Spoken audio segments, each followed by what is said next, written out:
Muy bien, la semana pasada estuvimos estudiando primer, ahí estoy, muy bien, el primer capítulo de el libro de los Tesalonicenses.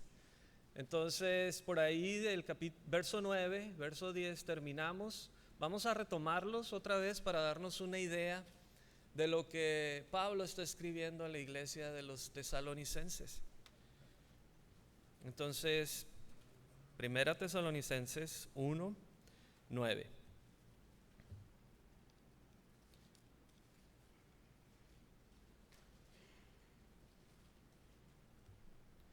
Dice, porque ellos mismos cuentan de nosotros, de la manera en que nos recibieron y cómo se convirtieron de los ídolos a Dios para servir al Dios vivo y verdadero y esperar de los cielos a su Hijo, el cual resucitó de los muertos, a Jesús, quien nos libra de la ira venidera.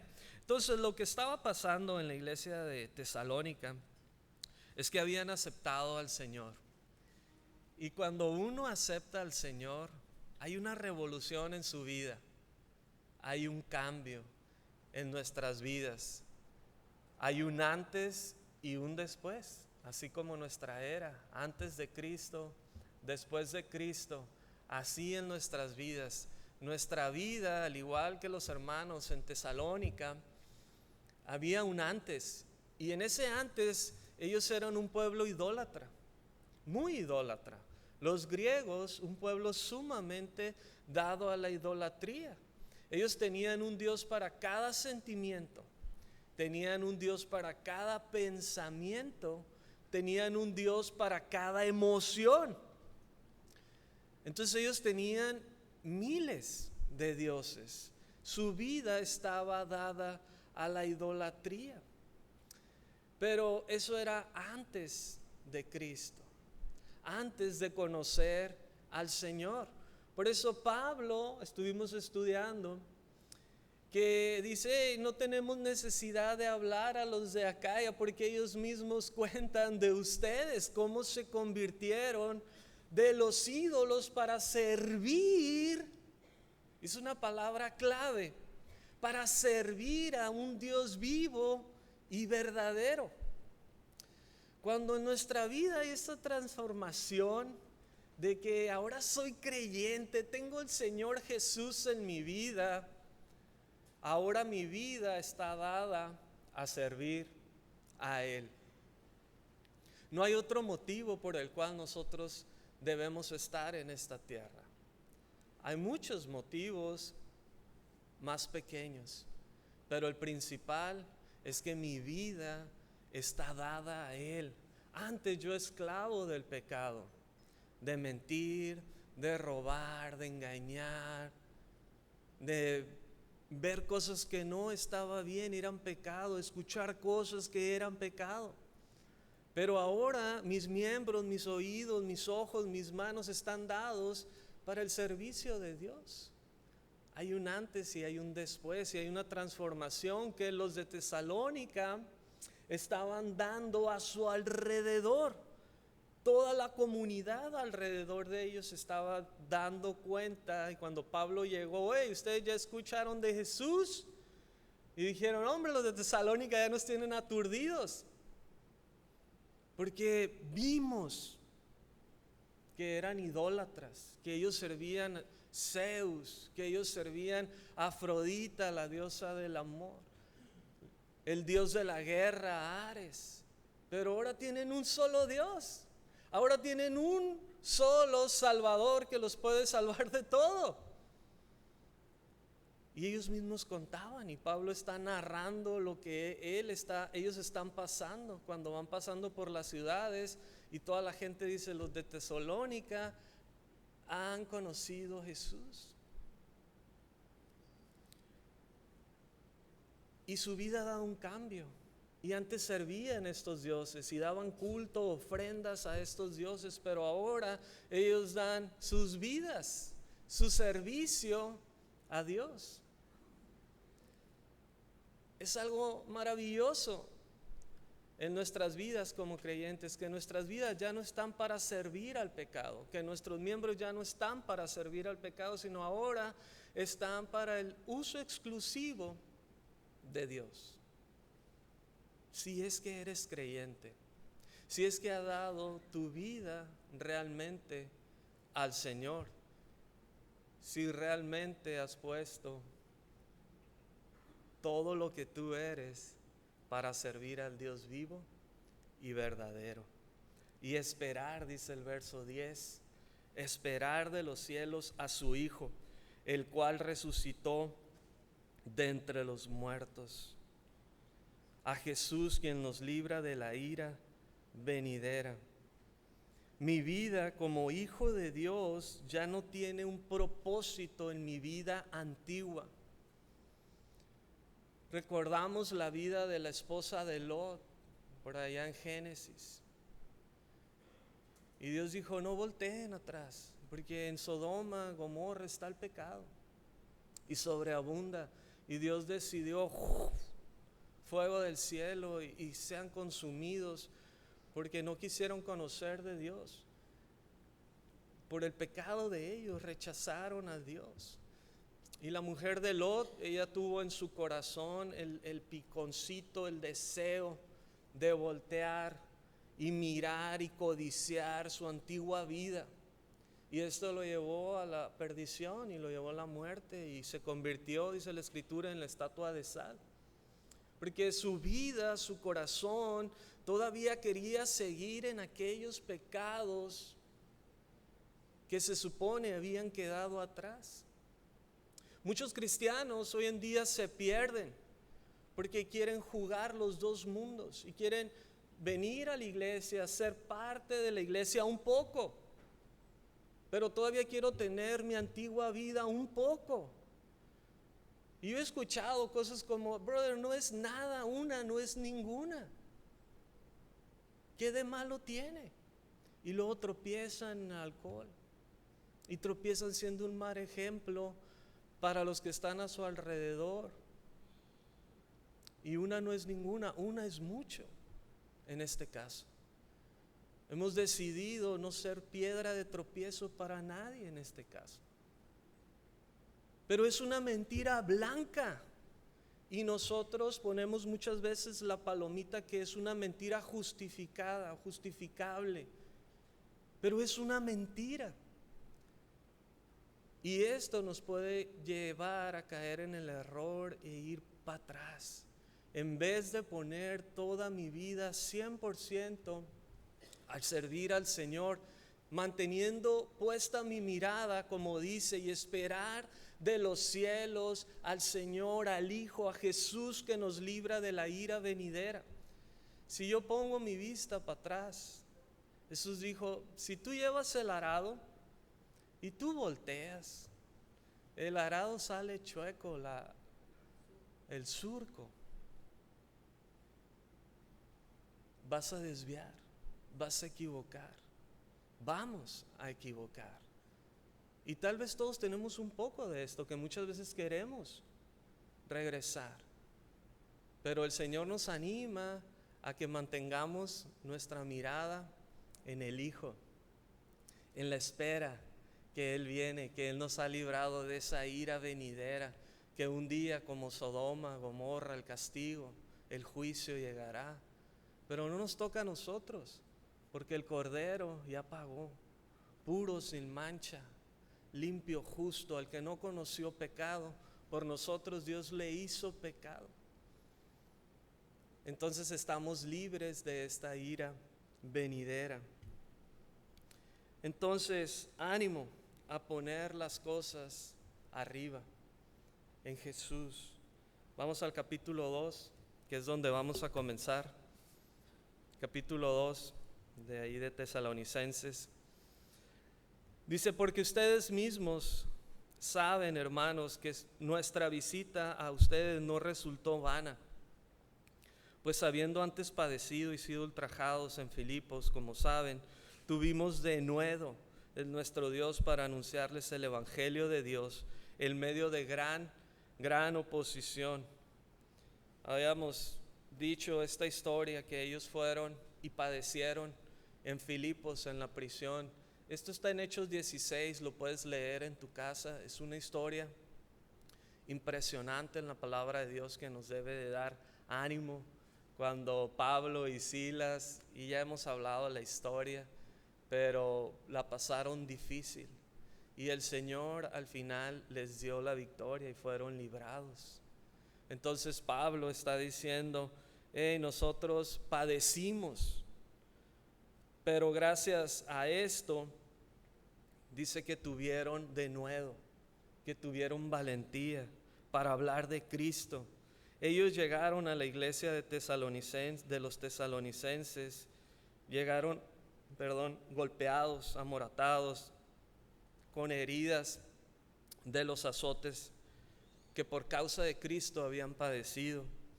Y por esta causa cobraron más ánimo y más valor para seguir hablando y para seguir testificando de que en Jesús había salvación. Lo habían experimentado en carne viva. Había habido un gran terremoto, las puertas habían sido abiertas y nadie escapó. Y habían visto milagrosamente cómo el carcelero había aceptado al Señor ahí en Filipos. Entonces esto es real sin duda. Vamos, sigamos testificando de aquel que dio su vida por nosotros. Vemos que en ocasiones los creyentes fieles vamos a ser afligidos, golpeados, lastimados por causa del Señor. Pero hemos de saber que no estamos solos, que el Señor nos puede dar la valentía que proviene solamente de Él para hablar de Cristo, aunque haya oposición. Y siempre hay oposición. Satanás está para traerla, para bloquear nuestras vidas, el propósito de lo que Dios quiere hacer en nuestras vidas. Pero hay que pedirle a Dios valentía por los tiempos que vivimos. Vemos que el valor proviene de Dios para cumplir nuestros llamados. En este caso era anunciar el Evangelio a los de la iglesia de Tesalónica.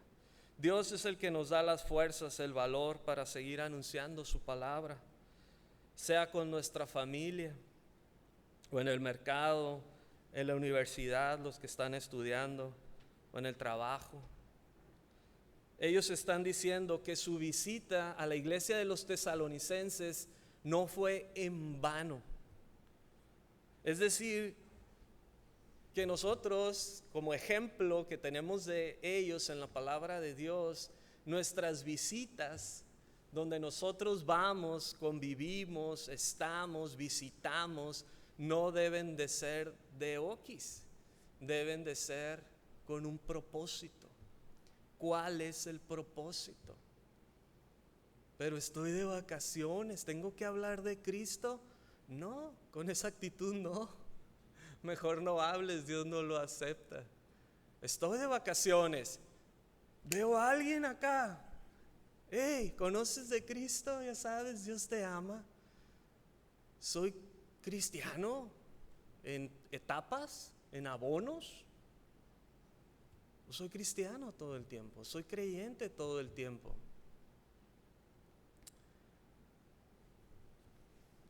Mis visitas con mi familia, o cuando estoy en el mercado, o cuando visito el mecánico, o estoy en el banco, ¿son en vano? Como creyentes, si nuestra vida está dada al servicio de Dios, y esto debe ser un ánimo para nosotros, y en este caso para mí, porque muchas veces pienso que el tiempo es mío. Pero si 100% he dado mi vida para servir a Dios, entonces ¿el tiempo de quién es? ¿Es mi tiempo? Entonces yo marco mis tiempos de ser creyente, de cuándo hablar, de cuándo no hablar, de cuándo ser, de cuándo no ser. Entonces, ¿soy o no soy? ¿Es tiempo compartido? ¿Cómo es? Mi tiempo es de Él. Entonces, a mí me animó esta escritura para decir, bueno, cuando yo estoy visitando algún lugar, alguna parte, algunas personas, que no sea en vano, que se cumpla el propósito de lo cual Dios me ha enviado a ese lugar, el cual estoy ahí. Y a veces pasamos largas horas y perdemos el tiempo en cosas vanas de este mundo y no abrimos nuestra boca para decir que hay un Salvador, que mi vida ha cambiado, que es una nueva transformación, es una nueva criatura. Ánimo para seguir testificando, para seguir hablando de Él. Verso 3 dice: porque nuestra exhortación no procedió de error, ni de impureza, ni fue por engaño, sino que según fuimos aprobados por Dios para que se nos confiase el Evangelio, así hablamos, no como para agradar a los hombres, sino a Dios, que aprueba nuestros corazones. Dios prueba los corazones. El de ellos fue aprobado por Dios mismo a través de padecimientos, a través de aflicciones. Dios confió el poder del Evangelio para que ellos lo predicaran, sabiendo que el deseo en el corazón de Pablo, de Silvano, de Timoteo, era predicar a Cristo. Sabiendo que en el corazón de ellos no estaban queriendo agradar a los hombres, sino queriendo ser aprobados por Dios. Algunos hombres, mujeres son aprobados por los mismos hombres, porque hablan palabras bonitas, sutiles, agradables al oído. Dice: oh, qué buena enseñanza, pero nunca habló la palabra de Dios. Normalmente la palabra de Dios dice que son como clavos hincados dadas por los maestros. Normalmente hay cosas que en la palabra de Dios yo no quiero vivir. Me cuesta hacer el cambio y me duele que me digan la verdad. Jesús dijo que conoceríamos esa verdad y nos haría libres esa verdad. Pero hemos estado desatados por tanto tiempo y no queremos ser libres en tal cosa o en tal área. Pero ese es otro tema. Entonces, algunos son aprobados por hombres porque les dan por su lado, como dice aquí, cayendo en el error, en impurezas, en engaño, y dejan vivir no enseñando correctamente la palabra de Dios. Está bien que vivas en este pecado. Oh, está muy bien que vivas en este pecado también. Sí, eres creyente y Dios sabe que tú eres débil en esta área, entonces está bien que tú vivas en esto, en fornicación o en adulterio, en vez de realmente ser aprobados por Dios. Oh, si tú quieres ser rico, millonario, está bien, nomás pon tu dinero en las ofrendas. Y ellos hablan ese tipo de cosas, porque son iguales. Y dejan vivir a las personas en el error, en el engaño de nuestros mismos corazones, porque le dan por el lado que la persona quiere escuchar. ¿Cuántas veces personas han venido por un consejo y me han dicho que antes de venir por un consejo en la palabra de Dios han pasado por 6 consejos? Porque voy con mi amigo, voy con mi conocido, voy con mi compadre, no son a veces ni creyentes y van por el consejo que quieren escuchar, no el que es en la Escritura. Entonces, el que es verdadero no quiere agradar al hombre, quiere agradar a Dios, predicando y animando a seguir a Cristo y vivir en la verdad, vivir una vida santa, justa, apartada de pecado, apartado de las impurezas, de los engaños, para no caer en el error. Vamos juntos a Salmos 15.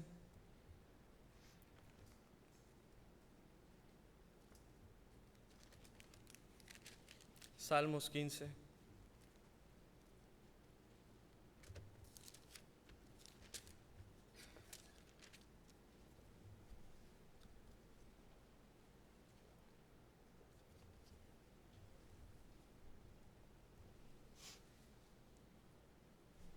Aquí el salmista está diciendo algo muy interesante.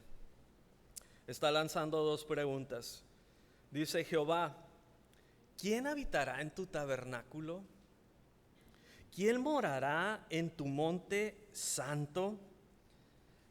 David está diciendo, Señor, ¿quién va a entrar a tu monte santo? Señor, ¿quién va a entrar a tu tabernáculo? Señor, ¿quién será probado para estar delante de tu presencia? Y luego da la respuesta.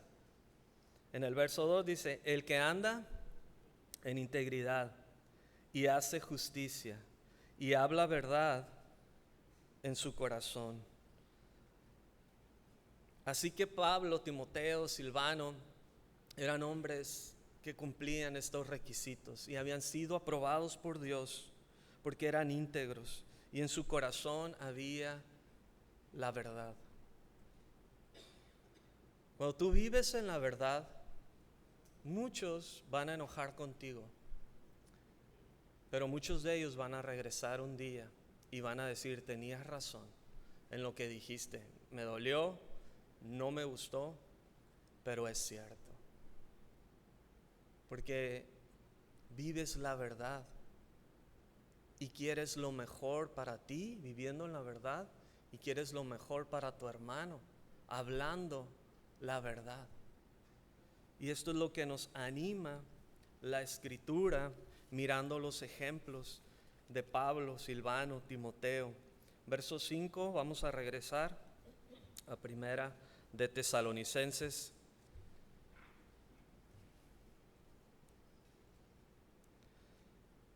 Dice, porque nunca usamos de palabras lisonjeras o aduladoras, como saben, ni encubrimos avaricia, Dios es testigo, ni buscamos gloria de los hombres, ni de ustedes, ni de los otros, porque podíamos ser carga como apóstoles de Cristo. Pero antes fuimos tiernos entre ustedes, como la nodriza que cuida con ternura a sus propios hijos.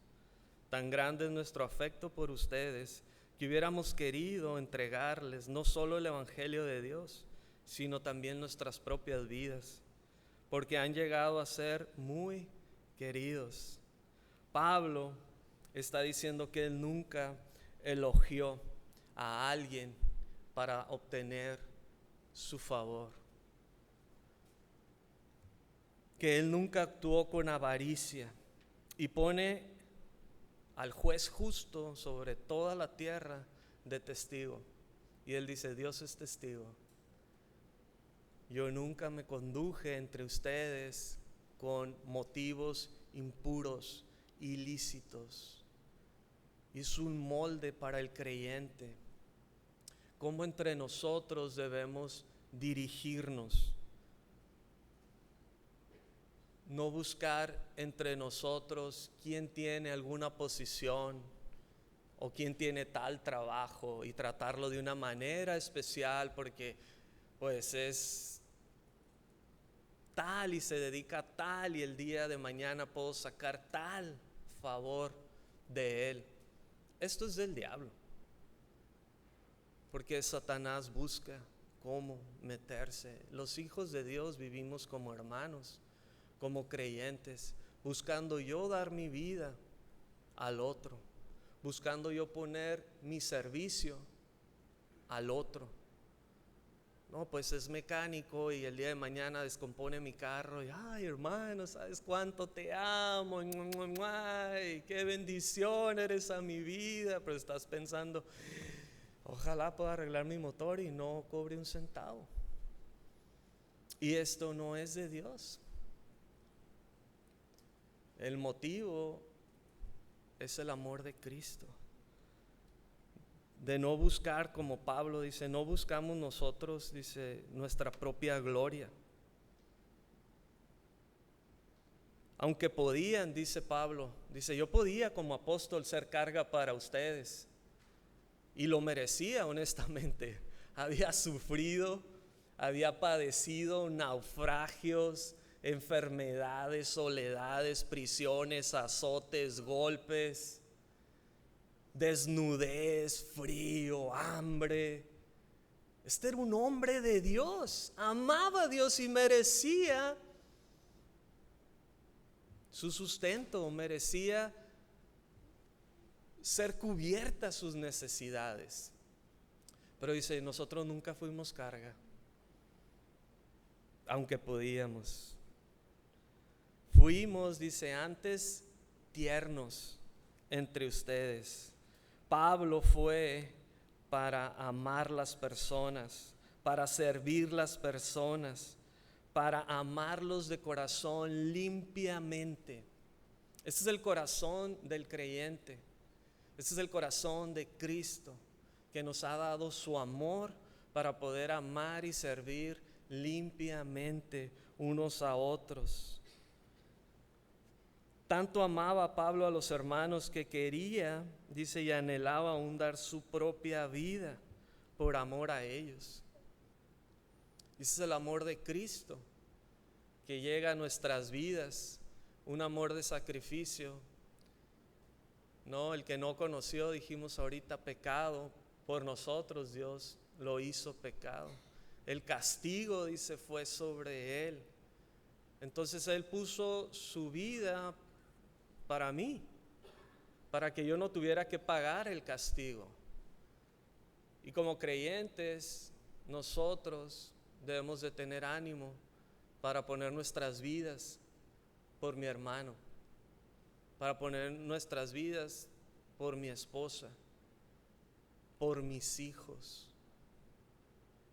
Pero dar mi vida, hay que tener cuidado en cómo damos nuestra vida. Algunos podemos caer en el error. Mi hija hace un tiempo estuvo yendo a gimnasia y estuvo por un año o algo así yendo, y la avanzaron y llegó el momento en que tuvimos que cortar porque absorbía tiempo, y esa era algo bueno. No veía yo lo malo, y hablábamos de Cristo, y ella llevaba regalitos y llevaba invitaciones y folletos, y era una bendición por ese lado. Pero mi esposa y yo sabemos que Dios nos ha llamado, y yo voy a dar mi vida por mis hijos, pero no voy a cambiar mi llamado de parte de Dios. Yo no voy a perder 2-3 días de semana para este motivo, cuando esos 2-3 días de semana están dados a Dios, a su servicio. Entonces, como padres debemos ser cuidadosos. Dice, yo estoy dando mi vida por mis hijos, llevándolos 5 días a la semana a partidos, pero Dios te ha llamado a esto. Ahora, si Dios te ha dicho, no, hombre, va a ser uno de las Olimpiadas y Él va a testificar de Cristo, y tú sacrifícate, da tu vida, si es lo que Dios te ha llamado. Pero si no, puede ser que estemos en el error, creyendo dar nuestra vida por nuestros hijos. Yo voy a ser el mejor padre y voy a dar mi vida sacándolos cada fin de semana a conocer todo el mundo, porque voy a ser el mejor padre, y ellos van a recordar que mi padre me llevó a conocer todo el mundo. Y podemos caer en el error. Tus hijos necesitan saber que tienen un padre íntegro, justo, que da su vida para Cristo, que testifica, habla con el ejemplo, que tiene el amor de Dios, predicando a cada criatura donde Dios le ha llamado. Y ellos van a agarrar seguridad y decir, yo tenía el mejor padre, no cabe duda, porque mi padre dio su vida por nosotros, dando su vida a Dios. A lo mejor salió un poquito del tema. Me disculpan si salí del tema, pero hay que dar nuestras vidas unos por otros, pero principalmente nuestra vida está dada a Dios. Esto es lo que Jesús hizo, el ejemplo que está poniendo Pablo. Aún yo quisiera dar mi vida por ustedes.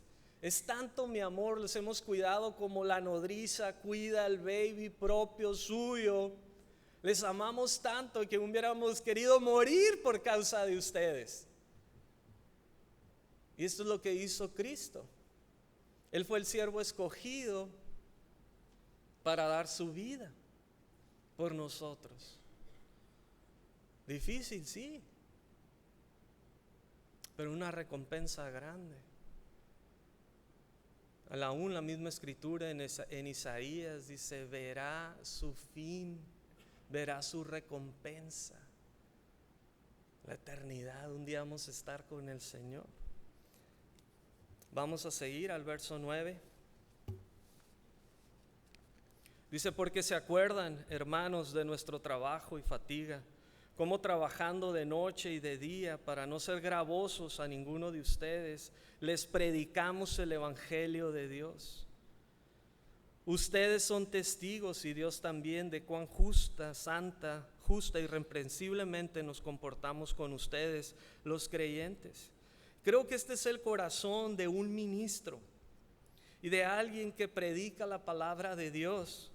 No querer ser carga, trabajando, dice, duramente, hasta la fatiga, de día y de noche. Pablo se mataba de las dos formas. En las noches predicaba la palabra de Dios y en el día trabajando. Su oficio, lo sabemos, él hacía casitas de campaña, por así decirlo, que los hacían de pieles. Mucha gente habitaba en estas casitas.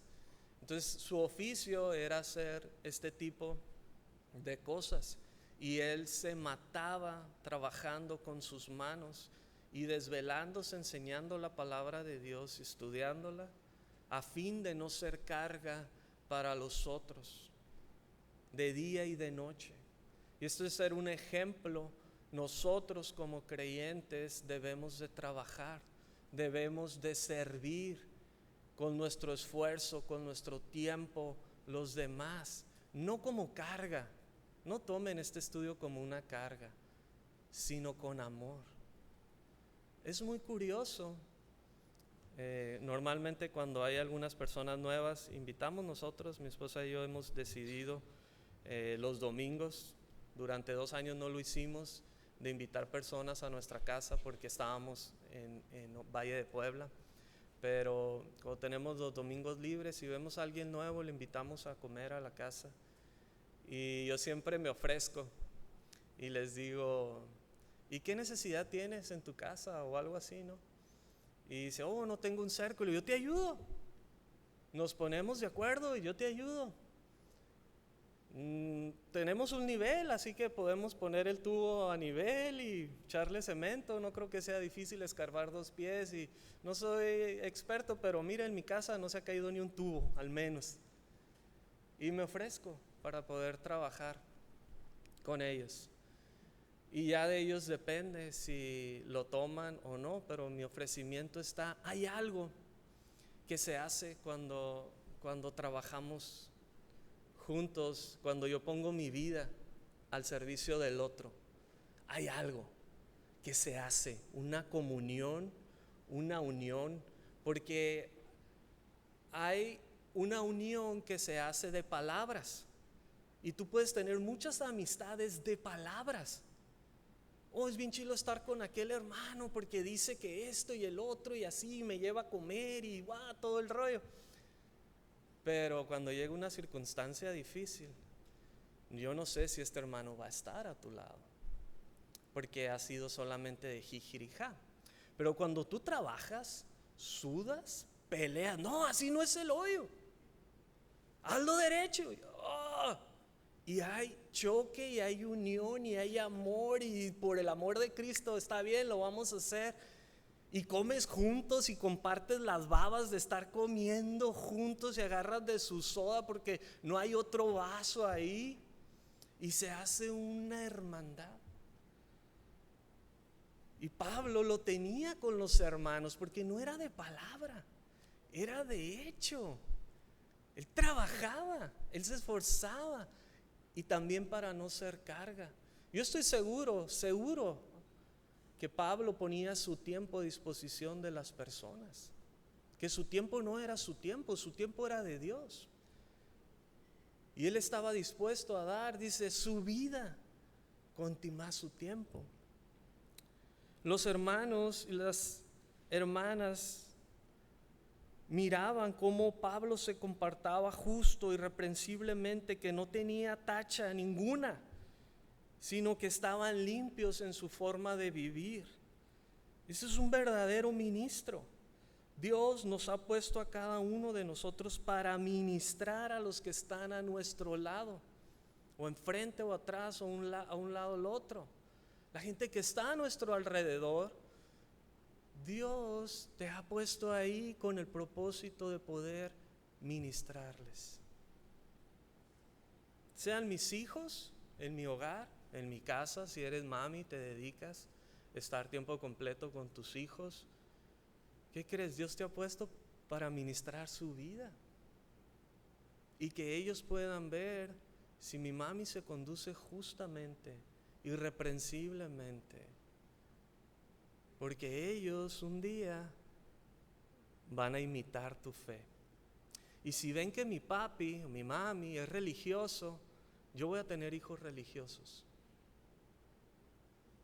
Si ven que mi mami, mi papi es una cosa en la iglesia y otra cosa en mi casa, lo más probable mis hijos van a ser como yo. Ellos son testigos de cómo nosotros nos conducimos y nosotros somos el ejemplo para ellos. Y Dios nos ha puesto para ministrar la vida de ellos. Y no solamente en nuestras casas, con mis compañeros en el trabajo. Si hay alguien que te ve, son tus compañeros de trabajo. Ellos ven cada movimiento que haces, cada gesto que haces, cada mueca que haces, cada palabra que dices. Ellos no saben si tuviste un buen día, un mal día. Ellos nomás están a la espera de ver cómo te conduces, porque ellos mismos nos lo dicen. ¿No que eres brother? ¿Que no eres hermano? ¿Y estás diciendo estas cosas?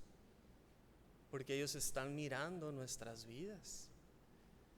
Y Dios nos ha puesto no para regañarlos y decirles, tú no sabes que tengo un mal día.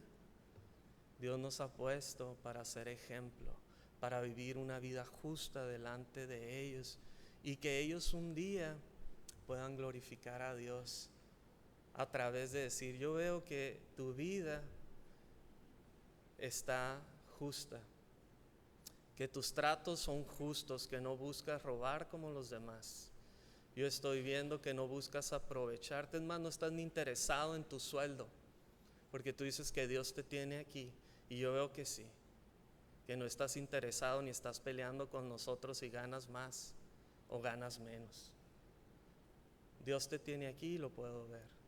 Y ellos dan cuenta de nuestros tratos y de cómo hacemos en nuestros trabajos.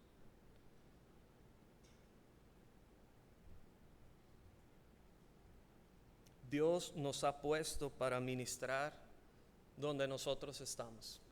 Todos nosotros estamos para ministrar. Nadie piense, no, yo no tengo un propósito. Todos tenemos un propósito. Todos tenemos un llamado. Si es con mi esposa, a ministrar a mi esposa y que ella pueda ver que este cabezón me ama, cómo me sirve, cómo me cuida, cómo me halaga, cómo trata de estar conmigo y de cuidarme. Si este es tu ministerio, es tu llamado, dale con el alma, con el corazón. Sé el mejor ejemplo para que tu esposa un día pueda creer en el Señor. O tu esposo, si no es creyente, dale con todo tu vida a Dios. Y ministra la vida de tu esposo, sirviéndole. Ay, pero es que me pide 3 comidas al día, hermana. Dale 3 y un snack. ¿Le gustan las tortillas de harina? Aprende, hay tutoriales. Pídele el consejo a mi esposa, le salen buenísimas. Somos creyentes, amamos a Dios, queremos hacerlo bien. ¿Sí o no? ¿Sí? Fueron 3. Está bien, son los que son sinceros. Verso 11. Dice, así como también saben de qué modo, como el Padre a sus hijos, los exhortábamos y consolábamos a cada uno de ustedes. y les encargábamos que anduvieran como es digno de Dios, que los llamó a su reino y su gloria. Pablo sigue en el mismo asunto y está diciendo que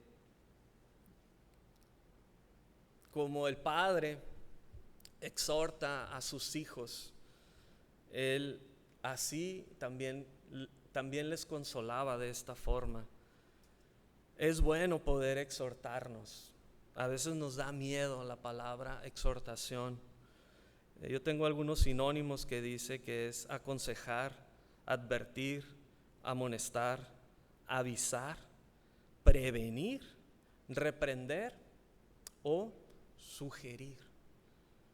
Entonces a veces pensamos que alguien nos va a exhortar es porque hoy nos va a regañar. Pero el regaño nunca debe de venir con ira o con enojo. Yo siempre le digo a mis hijos, no estoy enojado contigo. Te amo con el corazón y quiero ver que hagas lo mejor que puedes. Mucho más Dios, como el Padre, muchas veces nos exhorta, nos anima a través de la Escritura. Y a veces nos duele y pensamos que Dios es un Dios regañón, pero es un Dios lleno de amor que nos ama tanto que puede corregirnos, que puede enseñarnos, que puede aconsejarnos. Y también nosotros unos a otros por el amor de Cristo. Yo amo tanto mis hermanos en mi carne, mis hermanos de sangre, que cuando yo veo que alguno de ellos realmente va a un hoyo, su vida, yo les he dicho, hey, ¿qué onda? ¿Cómo vas con esto? ¿No te parece que a lo mejor pudieras esto? Me ofrezco para orar con ellos, me ofrezco para ayunar con ellos por esta área en sus vidas. Y les exhorto y les animo y les corrijo en algo que yo estoy viendo. No creas que yo soy sabio, soy más necio que cualquiera. En ocasiones mi pastor ha venido conmigo y me ha dicho, ¿sabes qué, Memo? Yo veo esto en tu vida y yo no lo veo. Y me ha dicho, tú haces así, así, así, así. Y en ocasiones me ha corregido duramente.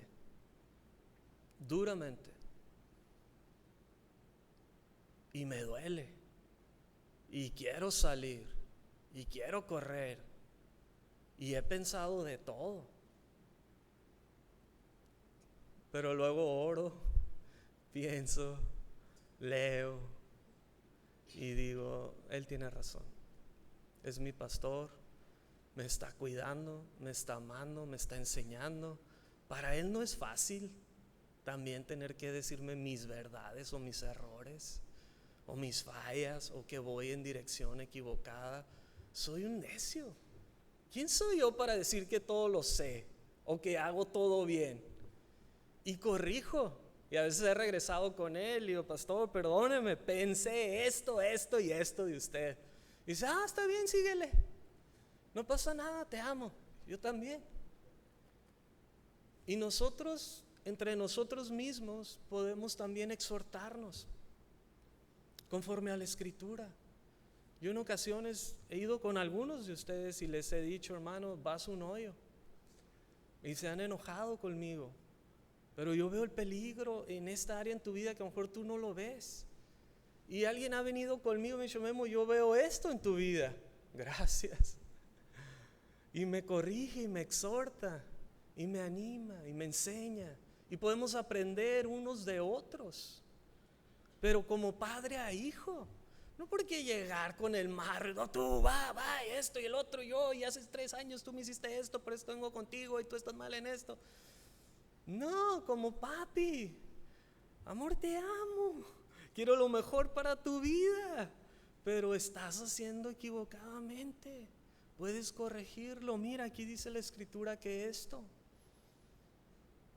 Y podemos exhortarnos unos a otros, tomarnos el tiempo para hacerlo. También Pablo dice que Él los consoló a cada uno de ellos como padre a hijo.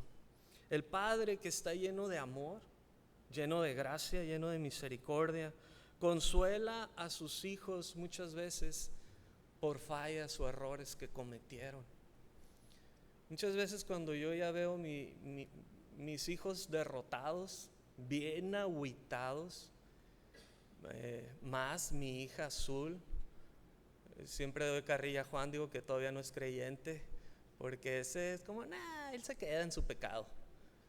Pero Azul, que es más grande, a veces yo sé que ella está arrepentida ya, que lo entendió y que a veces le cuesta alguna disciplina, y ya veo que volvió a fallar. Y fíjate que, y muchas veces, mira, Hani, te amo. Y nomás la consuelo, sigue echándole ganas. Te amo. Pero no me vas a esto, no el otro. Te amo. Síguele, sigue esforzándote, sigue peleando con esto en tu vida. Dios está contigo. Pero muchas veces queremos sacar el marro entre hermanos y decir, sí es cierto, hermano, tú eres bien pecador en esto, yo sé que sí. Y arrepiéntete de donde has caído. En vez de extender la gracia y nomás consolar, ya sabe, ya equivocó, ya falló, ya está arrepentido. Consuélalo, lee las escrituras con él, dale un abrazo y sigan adelante. Así Pablo. Dice el verso 12, y les encargábamos que anduvieran como es digno de Dios, que los llamó a su reino y gloria. Aquí hay algo muy me gustó mucho. Dice que debemos de andar, que les encargaban que anduvieran en el camino, andar, caminar, como es digno de Dios, porque Dios nos llamó a su reino y su gloria. Entonces debemos andar como es digno de Dios, porque Él nos ha llamado a su reino. Estaba investigando un poquito acerca de la realeza y de los príncipes. Los príncipes, ¿cómo es que ellos deben de comportarse por ser hijos de quienes son? Entonces, ¿cómo debe de ser el andar de un hijo de un rey? Su comportamiento ético y moral debe ser superior a cualquier ciudadano. Su vida en general debe de ser más correcta. Debe superar a cualquier persona su forma de conducirse. Ellos deben de saber cómo saludar de una manera correcta. Ellos deben de saber cómo mostrar afecto en ciertas circunstancias. No muy efusivo, no muy frío, pero ellos tienen que saber cómo mostrar el afecto en ciertas circunstancias. Ellos deben de saber cómo sentarse a la mesa de una forma correcta. O si están tomando el té o el café, es otra forma de sentarse y debe de ser la correcta. Ellos deben de saber cómo vestirse de acuerdo a quién están representando. Ellos deben de saber cómo caminar y cómo principalmente expresarse hacia los demás. Su estilo de vida debe reflejar a quién están representando. Es decir, que se espera que el príncipe refleje que es un príncipe y de quién es hijo. Obviamente que es hijo del rey. ¿Y a qué reino está representando? Sea Inglaterra, sea Gales, sea Francia, sea España o uno de estos reinados, ¿no? Entonces, vamos juntos a Juan, capítulo 1. y verso 12. Juan 1:12. Muchos lo sabemos de memoria.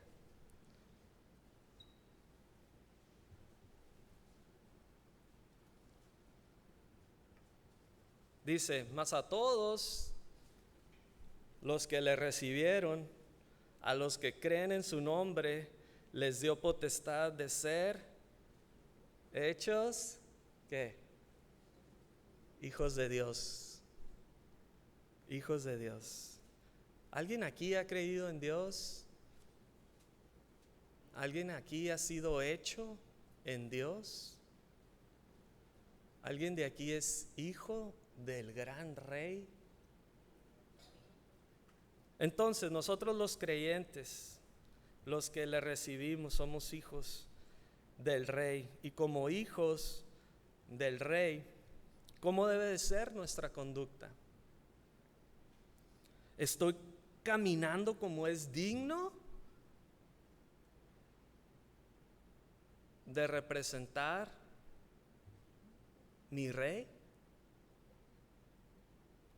Dios es, ¿qué? ¿Qué es Dios? Hermanos, amor, ¿va? Dios es amor. Y si yo represento el amor, ¿cómo debo de andar? Peleonero, enojado, iracundo. No, ¿verdad? Debo de andar en amor como Él anduvo y mostrar este amor y representarle dignamente. Dios dio su vida por nosotros. ¿Estoy representando, dando mi vida a otros? ¿Y estoy representando fielmente a mi Rey? La forma en que me conduzco, mi forma de hablar, lo que escucho, mis pensamientos, todo lo que yo soy reflejan que soy un digno representante del Rey. Y de su reino. Represento al Señor Jesús, represento a Dios, represento el cielo. Esa es mi nacionalidad, la eternidad. Estoy representando de dónde soy yo, con mi vida, con mi forma de escuchar, mi forma de ver. Soy un digno representante del cielo. Soy un digno representante de Dios. Nada más lo voy a leer en 2 Corintios 5:20. Dice, así que somos embajadores en el nombre de Cristo. Así que somos embajadores, y un embajador es un representante. ¿Estoy representando fielmente el nombre de Cristo? ¿O está borroso lo que los demás pueden ver? ¿A quién representas, brother? Es como que está borrosón, como que eres, pero no eres de ese reino, como que representas, pero como que no representas. Déjame pongo los lentes para mirar a quién estás representando. O si se nota bien, si estoy representando fielmente. Pero es cada uno de nosotros. Debemos examinar nuestras vidas, nuestro corazón, el llamado que Dios ha puesto en nuestras vidas y mirar si realmente estoy o no estoy representando como debe de ser. Verso 13. Por lo cual, también nosotros sin cesar damos gracias a Dios de que cuando recibieron la palabra de Dios que oyeron de nosotros, la recibieron no como palabra de hombres, sino según es en verdad la palabra de Dios, la cual actúa en ustedes los creyentes. Pablo, Timoteo, Silvano estaban dando cuenta y daban gracias a Dios porque veían que la palabra que está viva, que es eficaz, que esta palabra es verdad. Y cuando uno vive la verdad, predicas la verdad, las personas aceptan la verdad, hay un reflejo.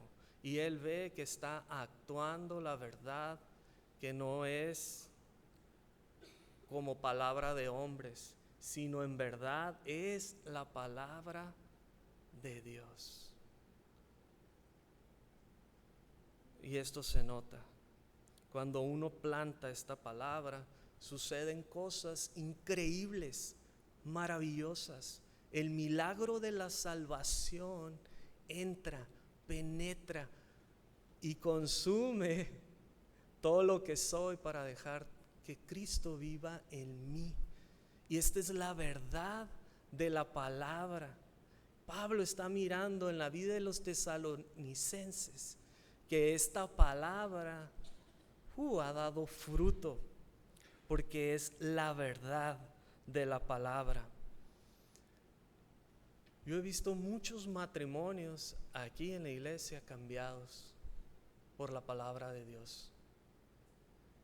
He visto gente que ha llegado con ganas de suicidarse, tronados de su mente, gente que vivía en la calle, adictos a diferentes cosas. Y el poder de la palabra, la verdad, les ha hecho libres y sus vidas han sido transformadas porque es verdad. Y esto no se obtiene fácilmente en los días que vivimos, porque vivimos días llenos de engaño y de mentira, días llenos de palabras de hombres solamente y sabiduría humana y psicología humana que no es de Dios. Porque realmente tenemos una palabra que es verdad y que tiene poder. Esta palabra de Dios, porque actúa, dice, en ustedes los creyentes. Pablo, Timoteo, ellos sembraron y miraron el fruto. Así que para nosotros debe ser un ánimo seguir sembrando, que no nos cansemos. Para un día vamos a cosechar en su tiempo. No le dejes el trabajo a la iglesia. No le dejes el trabajo. Si eres miembro de la escuela que hay aquí, todos los días leen un verso en la escuelita.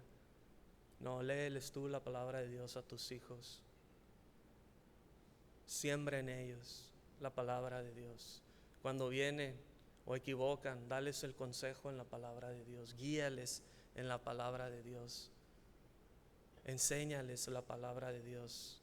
Que ellos sueñen, coman, vivan la palabra de Dios. Y un día yo estoy seguro voy a cosechar en la vida de mis hijos de sembrar la palabra de Dios.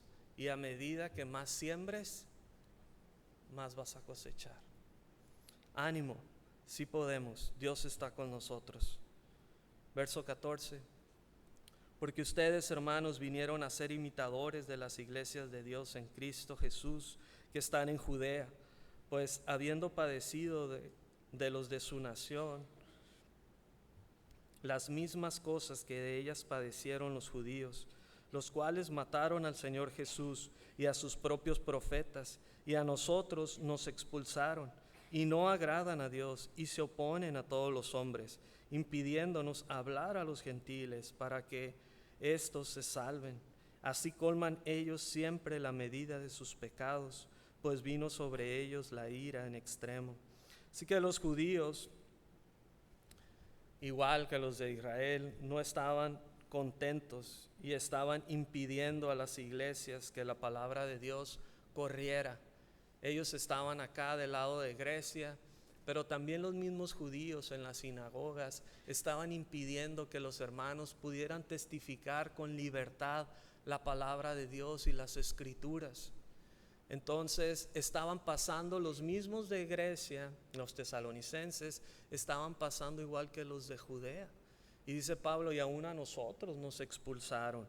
Y estos se oponen, pero dice que han llenado su medida. Es Dios, que Dios tiene una medida. Y hasta donde llega el tope del pecado, de ir en contra de Dios, de que las personas se oponen y se oponen a la palabra de Dios, entonces llega un tope, un límite, y Dios les tiene que aplastar. y tiene que mostrar el día de su ira, pero si es su pueblo, Dios los ama y quiere salvarlos, porque son la niña de sus ojos los de Israel. Pero dice que vino sobre ellos la ira en extremo porque llenaron la medida por su pecado. Luego dice en el verso 17, pero nosotros, hermanos, separados de ustedes por un poco de tiempo de vista, pero no de corazón, tanto más procuramos con mucho deseo ver su rostro, por lo cual quisimos ir a ustedes. Yo, Pablo, ciertamente una y otra vez, pero Satanás nos estorbó. Porque ¿cuál es nuestra esperanza o gozo o corona de que me gloríe? ¿No son ustedes delante de nuestro Señor Jesús el Cristo en su venida? Ustedes son nuestra gloria y gozo.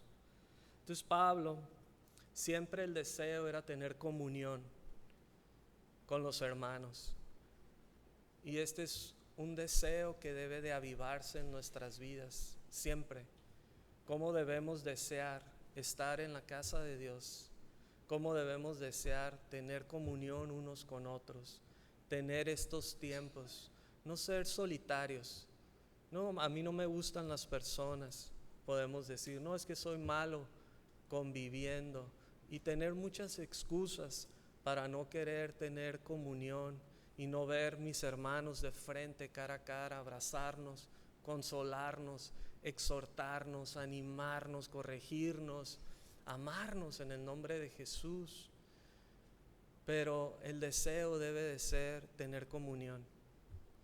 No anden solos, porque el enemigo, dice, ha estorbado, y el enemigo está presente, y el enemigo ha sacado a muchos del camino por ser solitarios y por decir, no, yo creo que yo puedo solo y nada más voy a ir domingo y acabando servicio yo voy a mi casa, voy a leer en mi casa, voy a hacer todo el asunto en mi casa.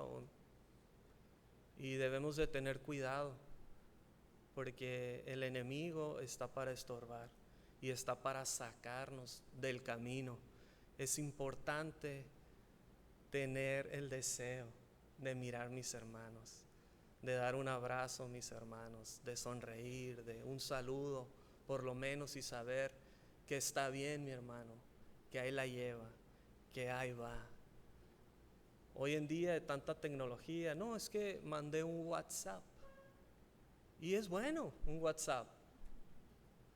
En este caso, ¿cómo estás, hermano? Pero es mejor, ¿por qué no el domingo después de la iglesia? Ven a mi casa y oramos juntos y vemos qué Dios quiere para nuestras vidas, y que tus hijos convivan con mis hijos y jueguen, y vemos qué Dios quiere de nuestras vidas. Y esto sería mucho mejor, porque es el deseo de Dios. Dios se hizo hombre y habitó entre nosotros. Él no mandó la salvación del cielo, nos mandó a Jesús, pero entre nosotros.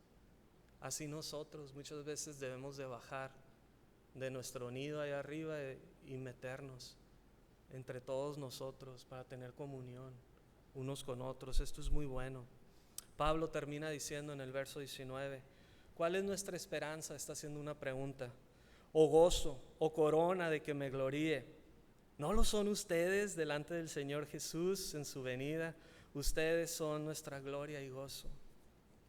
Pablo está diciendo, Señor, si yo tengo algo que presumir cuando tú vengas por nosotros, yo me voy a gloriar, Señor, en que los tesalonicenses te aman, en que los tesalonicenses han dado su vida a ti, en que se han convertido de los ídolos al servir un Dios vivo y real, un Dios verdadero, en que la palabra de verdad ha sido implantada en sus corazones, y ahora ellos viven esta verdad y nosotros damos fruto. Señor, ellos son mi corona. ¿Ya viste sus vidas? Si tengo algo de qué gloriarme, que sean almas. ¿Cuál es nuestra gloria, Señor? ¿Cuál es tu gloria? ¿Tienes algo en qué gloriarte? No, es que yo soy el mejor, o tengo la casa más bonita de toda la cuadra. ¿Es tu gloria? ¿De qué sirve? Oh, hermano, ya viste mi carro Shine, nuevecito, no hay otro en la agencia, saqué ¿cómo se dice? No sé, edición especial. Es tu corona y se va a quedar aquí, se va a pudrir un día. Que nuestra corona, quiero animarles, porque para mí yo estoy cobrando ánimo, que nuestra corona sean almas. Un día cuando el Señor llegue, Dios pueda decir: buen siervo fiel, yo puse tus 2 hijos, tu esposa, y puse estos, y no fueron muchos, pero fuiste fiel, y para mí son millones, con las almas que te di para que tú ministrases, los sirvieses y dieras tu vida por ellos. Bienvenido, entra en el gozo de tu Señor. Alguien aquí no es creyente y quiere ser y entrar en el gozo de Dios, tener entrada al reino. Alguien aquí ha estado pensando entregar su vida a Dios. ¿Por qué no cerramos nuestros ojos? Y si hay alguien aquí que hoy quiere entregar su vida y no sabes cómo hacer o qué decir, puedes repetir mis palabras, pero tú tienes que hablar con Dios. Dile así: Señor Jesús, hoy entrego mi vida a ti. Quiero entrar en tu reino. Gracias que tu Hijo murió en la cruz por mí. Me arrepiento de mis pecados. Sálvame, Señor. Te acepto como mi Señor y mi Salvador. Amén.